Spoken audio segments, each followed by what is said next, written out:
Olá, eu sou a doutora Carolina Capurusso, pediatra e colaboradora voluntária das orientações de retorno à aula com segurança elaborados pelas Secretarias de Estado de Saúde e de Educação de Minas Gerais. Assim como eu, vários médicos também colaboraram para que esse protocolo fosse feito com maior respaldo científico, seguindo orientações da CDC, OMS, Ministério da Saúde e OPAS. O objetivo desse protocolo é orientar e promover estratégias de retorno visando o bem-estar de todos.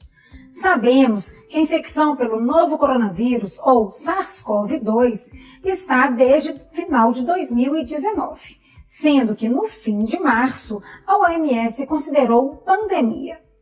A apresentação da infecção pelo Covid-19 é bem variável, desde casos assintomáticos até aqueles extremamente graves.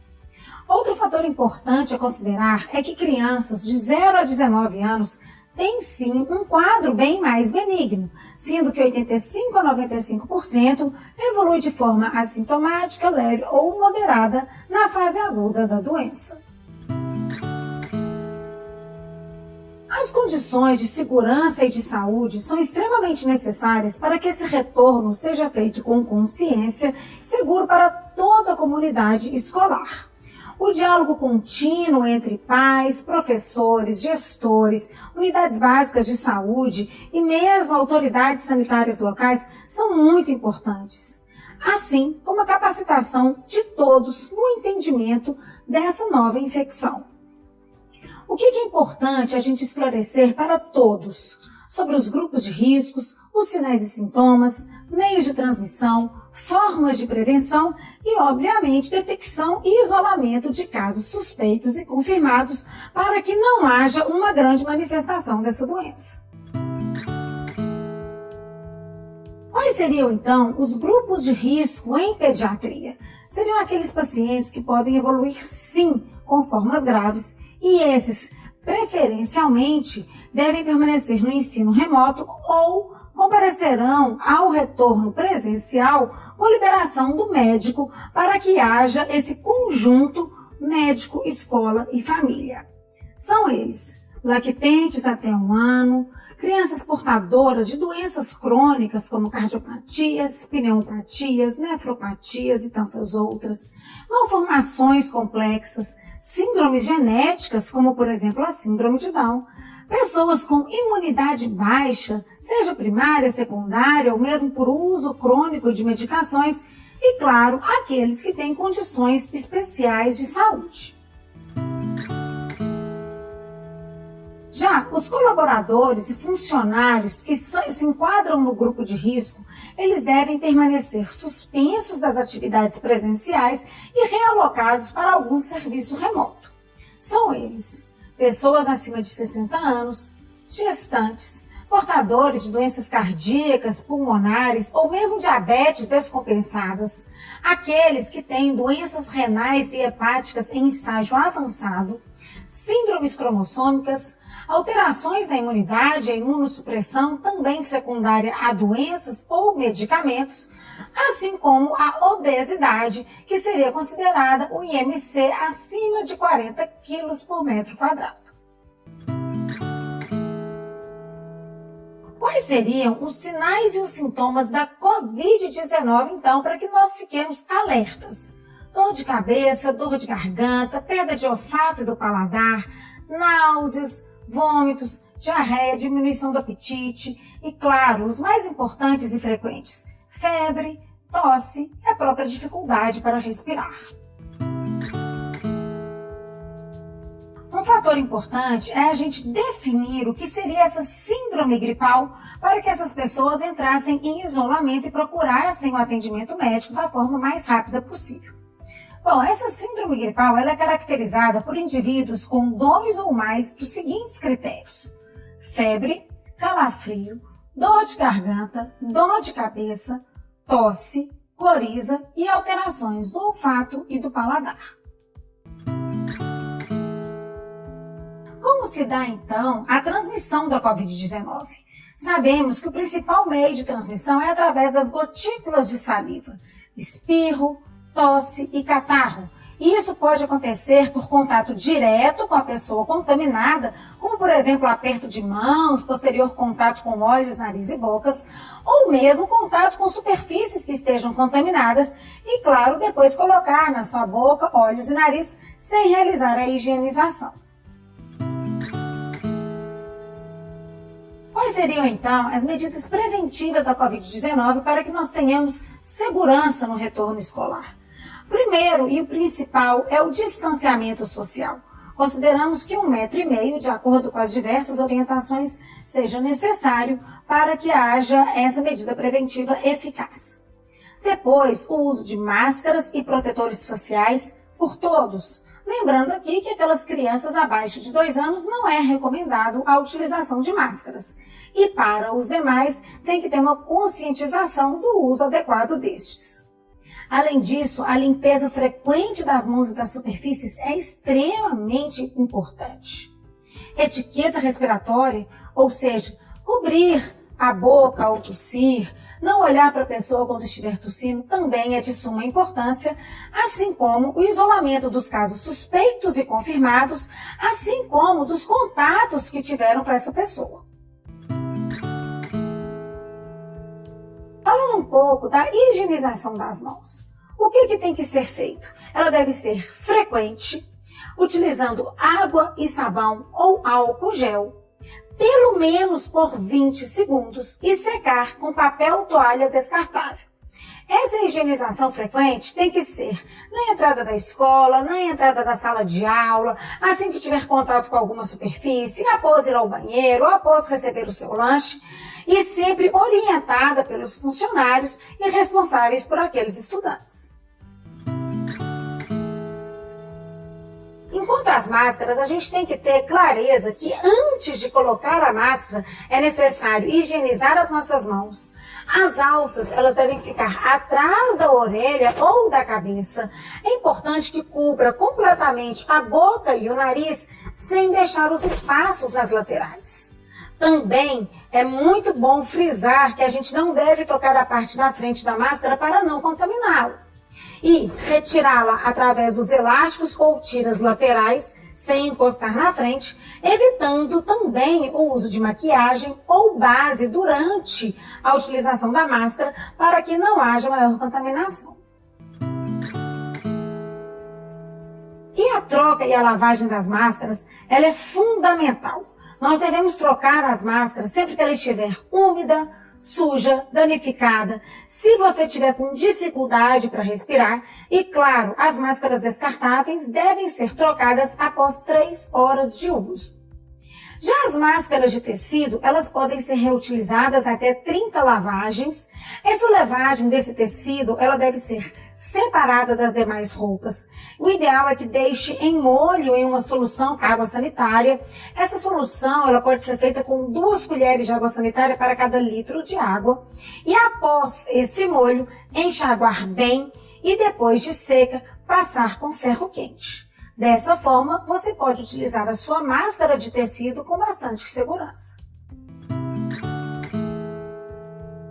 E a etiqueta respiratória? Bom, como eu já disse, é muito importante que a gente cubra o nariz e a boca com o cotovelo ao tossir ou espirrar. Outro fator muito importante é o uso do lenço descartável para a higiene nasal e ele deve ser jogado fora após essa higiene. Devemos também evitar tocar mucosas, olhos, nariz e boca.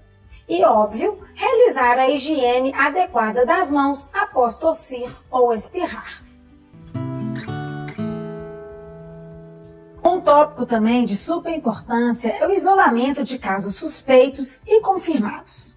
Caso alguém da comunidade escolar, funcionários, colaboradores ou estudantes apresentem quaisquer sintomas, eles devem permanecer em casa ou retornar para sua casa se estiverem na escola no momento.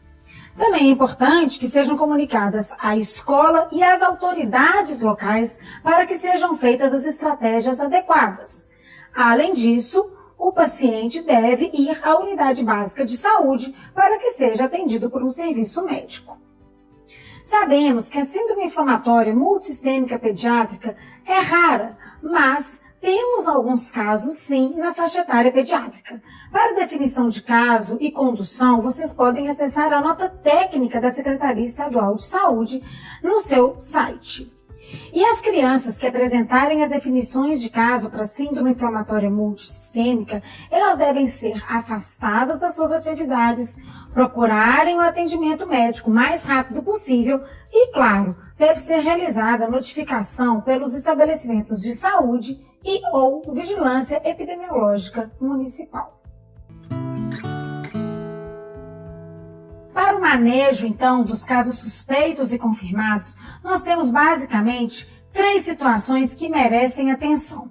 Aquelas pessoas da comunidade escolar que estejam suspeitas ou confirmadas pela Covid-19 e sintomáticas, elas devem imediatamente comunicar à comunidade, afastar-se das suas atividades presenciais escolares e ser encaminhada para realizar o teste RT-PCR para detecção do vírus.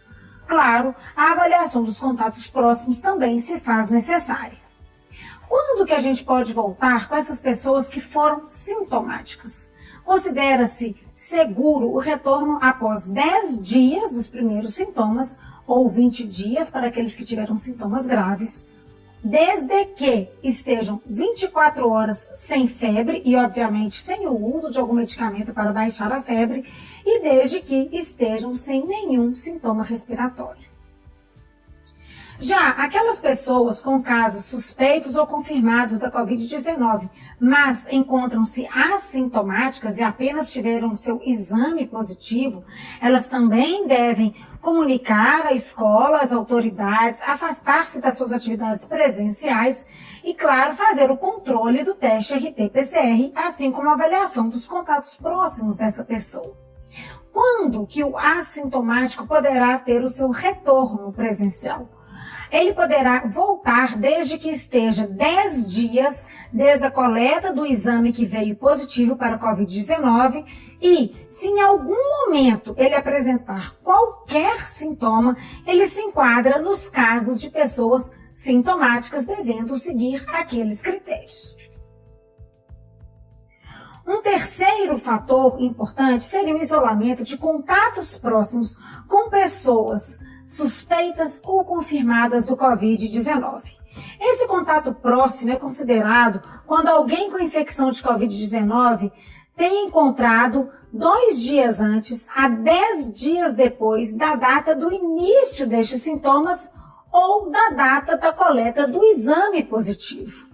E quando que esse contato próximo poderia retornar às atividades presenciais? Eles podem retornar 14 dias desde o fim do último contato com essa pessoa com Covid-19, lembrando sempre que caso este contato apresente qualquer sintoma, ele será considerado e terá o manejo daqueles casos suspeitos ou confirmados sintomáticos. Já as orientações para a entrada escolar, elas são um pouco mais específicas. É importante fazer uma entrada escalonada. O que é isso? Algumas turmas com algumas diferenças de horários, preferencialmente por mais portões de entrada e de saída. É necessário disponibilizar recipientes em álcool gel na entrada também, assim como a aferição da temperatura corporal através do termômetro digital infravermelho. Professores e colaboradores, eles têm um papel fundamental nessa comunidade escolar. O que eles deveriam fazer? Higienizar as mãos ao chegar na unidade e antes de iniciar as suas atividades. Manter essa higienização frequente das mãos e orientar os seus alunos. Fazer o uso adequado da máscara, seja descartável ou máscara de tecido, assim como a face shield, ou protetor facial. Eles também devem orientar e auxiliar sobre o uso e retirada adequado dessas máscaras por todos. Supervisionar os ambientes compartilhados, evitando aglomerações e garantindo o distanciamento de 1,5 m, tanto entre os profissionais quanto os alunos. E, claro, não fazer o uso de armário compartilhado com nenhum colega. Os gestores e coordenadores, ele tem um ponto focal e multiplicador dessas recomendações.